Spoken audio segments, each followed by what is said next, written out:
এরকম ভাবে দক্ষিণেশ্বর মন্দিরে বিশাল এক মালা নিয়ে পুজো দিতে এসছেন, কেন হঠাৎ করে দক্ষিণেশ্বর মন্দিরে পুজো দিতে এলেন? নমস্কার, আমি সুমন কথা বলছি। প্রথমেই সকলকে, আপনাদের মিডিয়ার বন্ধুরা যারা রয়েছেন সকলকে শুভ ইংরেজি নববর্ষের শুভেচ্ছা জানাই সুদ চ্যারিটি ফাউন্ডেশনের পক্ষ থেকে এবং সোনু চ্যারিটি ক্লাবের পক্ষ থেকে। আপনাদেরকে একটা খুশির খবর জানাতে চাই। 2025-এ আমাদের আগামীকাল বসের একটা মুভি রিলিজ করছে আমাদের বস সোনু সুদ। মুভিটার নাম ফাতে। ওনার এই মুভির সাফল্য কামনার্থে আজকে আমরা মন্দিরের সামনে মায়ের কাছে পুজো দিতে এসেছি, জড়ো হয়েছি। আমাদের সঙ্গে রয়েছে আমার স্টেটের এখানকার যিনি স্টেট হেড অলোকেশ বিশ্বাস, আমি রয়েছি সুমন, এবং পুরো টিম রয়েছে আমাদের সাথে। আমাদের টিমের যারা বন্ধুরা রয়েছে, যারা আমাদের সাথে কাজ করে।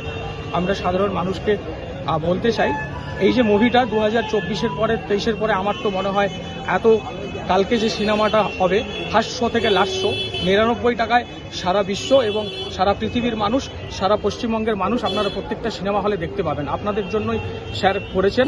আপনারা জানেন সোনু সুদ হচ্ছেন বিশিষ্ট সমাজসেবী, সোশ্যাল ওয়ার্কার, আমাদের প্রাণের মানুষ, ইন্ডিয়ার ভূমিপুত্র, ভারতের ভূমিপুত্র।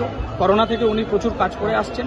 এখন আমরা ফোনে শুনি সেন্ট্রাল গভর্নমেন্ট আমাদেরকে মেসেজ দেয় যে সাইবার ক্রাইম নিয়ে। তো এই মুভিটা ওর সাইবার ক্রাইম নিয়ে হয়েছে। করোনার পর থেকে যে সাইবার ক্রাইম হয়েছে ওটা শেয়ার করেছেন। আমি সকলকে অনুরোধ করব, পরিবার নিয়ে সকলে মিলে আপনারা মুভিটা দেখুন আর আমাদের সাথে থাকুন। আমরা মানুষের সেবায় রয়েছি, স্যারের সাথে জুড়েছি। সুদ চ্যারিটি ফাউন্ডেশন, সোনু সুদ চ্যারিটি ক্লাব, টিম ফাতে, ওয়েস্ট বেঙ্গল সবসময় অলওয়েজ আপনাদের সঙ্গে আছে। নমস্কার।